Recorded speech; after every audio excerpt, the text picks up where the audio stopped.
place de Fürstenberg, qui est certainement une des plus jolies places de Paris, au cœur donc, de Saint-Germain-des-Prés.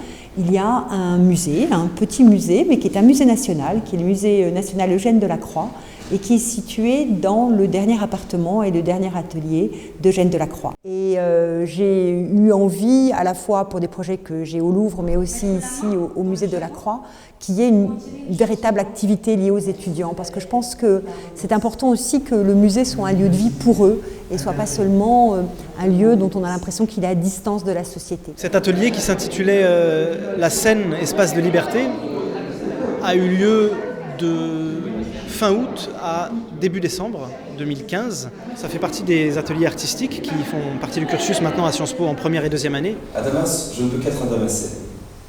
Je ne peux qu'être Colombe, Violette ou Vigne. Je ne peux qu'être poème, minaret. Ce soir, j'ai dit un poème qui s'appelle Le Damas de Nizar Qabani. En fait, moi, ce qui m'a beaucoup touché dans ce poème, c'est le rapport à sa terre natale, en fait. C'est l'importance que ça a pour lui, même s'il est déraciné. Et où est maintenant la forêt où l'homme puisse prouver qu'il est encore possible de vivre libre en dehors des formes figées de la société? C'est Notre besoin de consolation est impossible à rassasier. C'est le titre du livre de Dagerman. C'est l'histoire d'un homme un peu tourmenté qui réalise que finalement il ne peut pas être libre. Que la liberté, c'est quelque chose de compliqué parce que quoi qu'il arrive, il sera retenu par des contraintes sociales. Mais j'aime, moi, jusqu'aux racines de mon petit pays si froid. Si je devais mourir 100 fois, c'est là que je voudrais mourir. Et si je devais naître 100 fois, c'est là aussi que je veux naître. J'ai dit le texte qui s'appelle Chant général de Pablo Neruda. C'est une personne qui vient d'un endroit où il y a, disons, un manque de liberté, privation de liberté, et qui pourtant est très attaché à cet endroit, parce que c'est ses racines, c'est son identité. C'était un Espagnol de l'armée en déroute qui se traînait sanglant sur le bord de la route. J'ai dit après la bataille de Victor Hugo.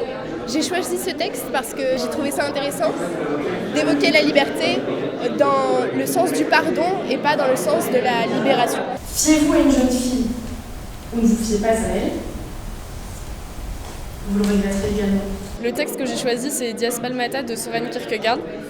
Et je l'ai choisi parce que j'aimais beaucoup le côté curiosité et un peu chippie du personnage que j'incarnais en lisant le texte.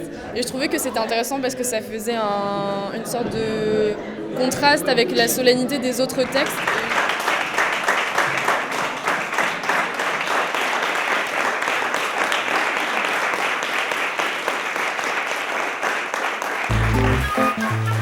Sciences Po.